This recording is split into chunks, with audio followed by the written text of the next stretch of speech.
I know this is medically spoken about, billions of dollars has been spent. What are the new advances in schizophrenia treatment? Is rTMS explored? I mean, the rTMS, biofeedback, neurofeedback. I remember you telling me that some aspects of psychosis or some groups of schizophrenia, there is rTMS that's been approved, or I'll leave it to you. I think many treatment modalities are being explored, but are there any approved treatment modalities at the moment?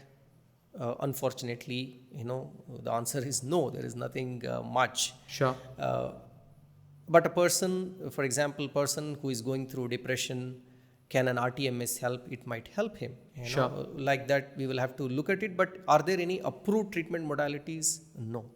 In terms of medication, but can I use a biofeedback, neurofeedback for, let's say, we know that we could retrain our concentration skills or wanting to keep myself calm and focused? Absolutely.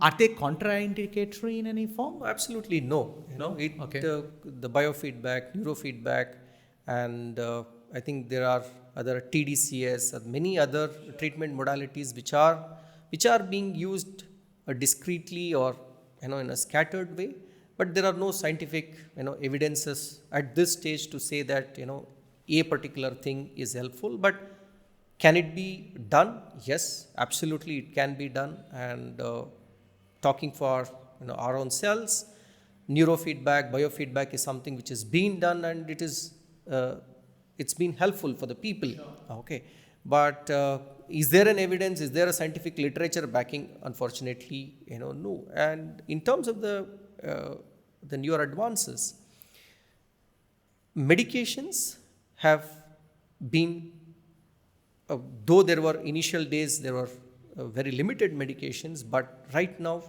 in the psychiatrist, armamentarium, if you may call it, has lot of choices. Okay. There are wonderful medicines, wonderful medications that is available which can help, and there are many medicines which are also available in the injectable forms, which can be given once a month, once in 15 days. There is no. Are they as long acting as once a month and once in 15 days? So there is no this hassle of wanting to pop a pill every day, and they're as effective, or if not, they're more effective also in some individuals. So that way there has been a lot of tremendous progress that has happened.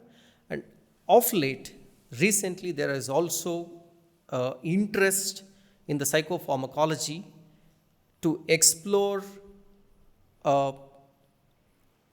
medicines which were earlier not used for psychiatry to be used in the psychiatry. For example, an cholesterol lowering medication. Okay, cholesterol lowering medication is again being tried. Okay, because there is no new drug in the pipeline for the next 5 years or 6 years. So if the existing ones are not responding, the person is not responding to already existing medications, and there is no new medication, new molecule that is being discovered in the next 5 years or 6 years, what will happen to the people? That's a big question that psychopharmacologists are trying to answer. So they are what is called repurposing the existing medication. So the many medicines which are used for cardiovascular problems, example is lipid lowering medications, they have been tried or they have been used. We don't know what the future looks like, but so we continue to explore. Absolutely.